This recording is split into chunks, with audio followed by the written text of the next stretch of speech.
হ্যাঁ, এটা কি? পিঙ্কি ওর বয়ফ্রেন্ডের সাথে ঘুরতে বেরিয়েছে, আবার ছবিও দেয়া হয়েছে।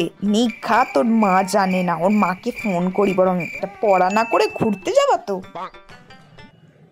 হ্যালো কাকিমা, পিঙ্কি বাড়িতে আছে? আসলে একটু ওর থেকে কম্পিউটারের নোটসটা নেওয়ার ছিল, ওর ফোনে লাগছিল না বলে তোমাকে করলাম।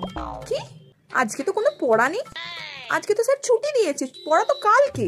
ও হয়তো জানে না, তাই পড়তে চলে গেছে, কিন্তু স্যার তো গ্রুপে বলে দিয়েছিল যে আজকে পড়া নেই। তুমি আবার বলো না যে আমি বলেছি, ও আবার শুনে রাগ করবে, হয়তো বেরিয়েছে কোথাও বন্ধুদের সাথে। তুমি আবার বলো না, ভাববে আমি ইচ্ছা করে বলে দিয়েছি। ছবি?